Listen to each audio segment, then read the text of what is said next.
이번 이야기는 시청자 리틀찌브님의 사연 저승사자.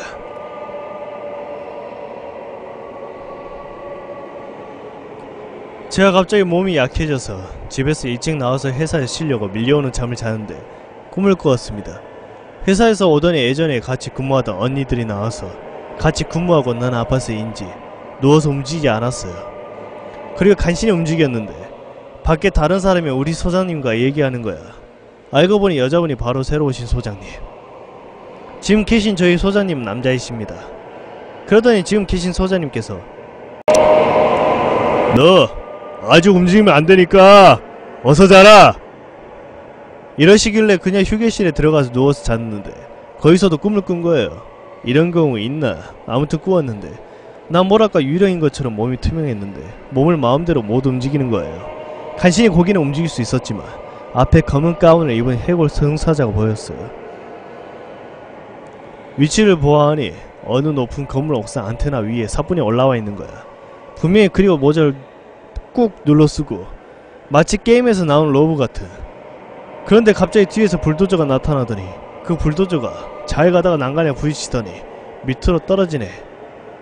그 밑에 집이 있었는데 그 집을 전부 다 부셔버리는 거예요.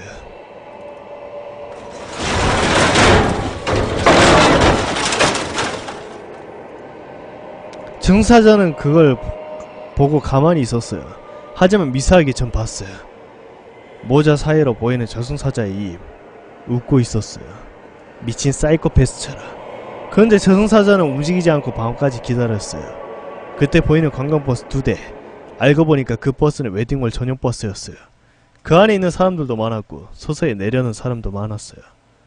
저승사자는 버스를 발견하더니 사뿐히 내려와 건물 밑으로 내려가더니 순식간에 그 버스 2대 근처로 간 거예요. 근처로 도착해서 바닥에 내려와 서서히 걸어갔어요. 사람들은 눈치 못 챈 것 같았어요. 어떻게 저 모습을 눈치 못 채는 걸까? 저승사자가 사람들에게 서서히 다가가자 사람들이 이제서야 눈치를 챈 거예요. 그러더니 저승사자가 한쪽 팔을 쭉 사람들에게 피고 손바닥을 또 핀 상태에서 사람들을 스캔하듯이 스치자 스친 사람들은 온몸에 불이 붙더니 소리를 지르며 괴로워하고 있었어요. 주위에 있는 사람들을 놀라고 당황스럽고 무서워서 소리를 지르며 도망치려고 했지만 저승사자가 더 빨랐습니다.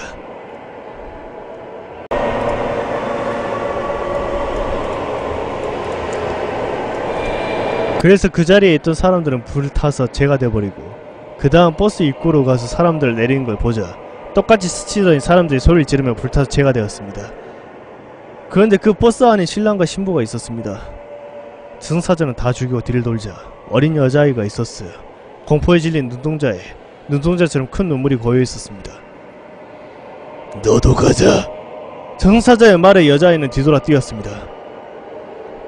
살려주세요. 살려주세요. 여자아이는 고개를 숙인 상태로 달리며 속삭이다가 뭔가에 부딪혀 주저앉았습니다. 그때 고개를 들자 바로 저승사자가 앞에 있었습니다. 도망쳐도 소용없어.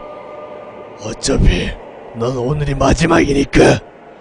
저승사자의 말에 어린아이는 기절해 쓰러졌습니다. 그러자 그 아이를 안아들더니 저승으로 가는 문이 열렸습니다. 그냥 소용돌이처럼 생긴 문. 하지만 그 소용돌이를 보고 있자니 무서운 거예요. 근데 저승사자가 가면 갈수록 저도 그 안에 들어가게 되더라고요. 무서워서 발버둥을 쳐도 소용없었습니다. 저승사자가 안으로 들어가자 저는 그 소용돌이 코앞까지 온 거예요. 그런데 어디선가 큰 소리가 들려오자 거기서 잠을 깼습니다. 알고 보니 소장님께서 다른 분과 얘기하는 목소리였습니다. 전 그 자리에 일어나 잠시 멍 때리고 생각을 정리하고 시간을 보니 다시 잤습니다.